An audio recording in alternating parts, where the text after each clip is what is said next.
اللہ الرحمن الرحیم۔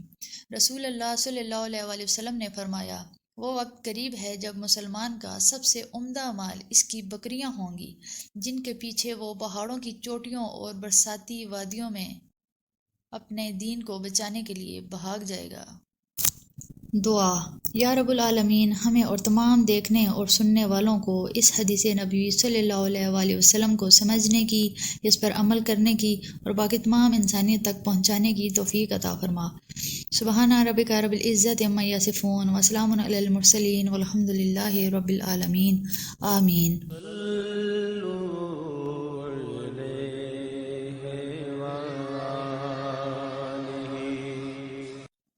بسم اللہ الرحمن الرحیم۔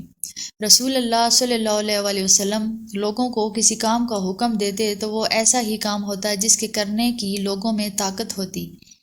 اس پر صحابہ رضی اللہ عنہ نے عرض کیا، یا رسول اللہ، ہم لوگ تو آپ جیسے نہیں ہیں، آپ تو معصوم ہیں، اور آپ کی اللہ پاک نے اگلی پچھلی سب لغزشیں معاف فرما دی ہیں، اس لیے ہمیں اپنے سے کچھ زیادہ عبادت کرنے کا حکم فرمائیے۔ یہ سن کر آپ صلی اللہ علیہ وآلہ وسلم ناراض ہوئے، حتیٰ کہ خفگی آپ کے چہرے مبارک پر ظاہر ہونے لگی۔ پھر فرمایا کہ بے شک میں تم سب سے زیادہ اللہ سے ڈرتا ہوں اور تم سب سے زیادہ اسے جانتا ہوں، پس تم مجھ سے بڑھ کر عبادت نہیں کر سکتے۔ دعا: یا رب العالمین، ہمیں اور تمام دیکھنے اور سننے والوں کو اس حدیث نبوی صلی اللہ علیہ وآلہ وسلم کو سمجھنے کی، اس پر عمل کرنے کی اور باقی تمام انسانیت تک پہنچانے کی توفیق عطا فرما۔ سبحان ربک رب العزت عما یصفون وسلام علی المرسلین والحمد للہ رب العالمین، آمین۔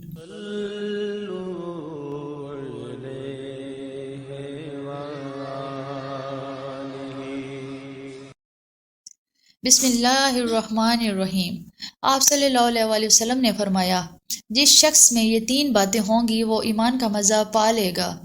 ایک یہ کہ وہ شخص جسے اللہ اور اس کا رسول ان کے ماسوا سے زیادہ عزیز ہوں، اور دوسرے یہ کہ جو کسی بندے سے محض اللہ ہی کے لیے محبت کرے، اور تیسری بات یہ کہ جسے اللہ نے کفر سے نجات دی ہو، پھر دوبارہ کفر اختیار کرنے کو وہ ایسا ہی برا سمجھے جیسا آگ میں گر جانے کو برا جانتا ہے۔ دعا: یا رب العالمین، ہمیں اور تمام دیکھنے اور سننے والوں کو اس حدیث نبوی صلی اللہ علیہ وآلہ وسلم کو سمجھنے کی، اس پر عمل کرنے کی اور باقی تمام انسانیت تک پہنچانے کی توفیق عطا فرما۔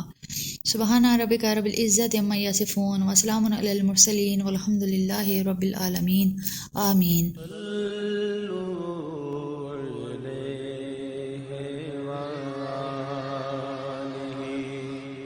بسم اللہ الرحمن الرحیم۔ آپ صلی اللہ علیہ وآلہ وسلم نے فرمایا، جب جنتی جنت میں اور دوزخی دوزخ میں داخل ہو جائیں گے، اللہ پاک فرمائے گا، جس کے دل میں رائی کے دانے کے برابر بھی ایمان ہو، اس کو بھی دوزخ سے نکالو۔ تب ایسے لوگ دوزخ سے نکال لیے جائیں گے اور وہ جل کر کوئلے کی طرح سیاہ ہو چکے ہوں گے، پھر زندگی کی نہر میں یا بارش کے پانی میں ڈالے جائیں گے۔ یہاں راوی کو شک ہو گیا ہے کہ اوپر کے راوی نے کون سا لفظ استعمال کیا ہے۔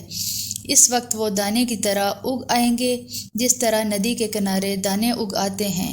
کیا تم نے نہیں دیکھا کہ دانہ زردی مائل پیچ در پیچ نکلتا ہے؟ وہیب نے کہا کہ ہم سے عمرو نے حیا کے بجائے حیاتہ اور خردل من ایمان کے بجائے خردل من خیر کا لفظ بیان کیا۔ دعا: یا رب العالمین، ہمیں اور تمام دیکھنے اور سننے والوں کو اس حدیث نبی صلی اللہ علیہ وآلہ وسلم کو سمجھنے کی، اس پر عمل کرنے کی اور باقی تمام انسانیت تک پہنچانے کی توفیق عطا فرما۔ سبحان ربک رب العزت عما یصفون وسلام علی المرسلین والحمد للہ رب العالمین، آمین۔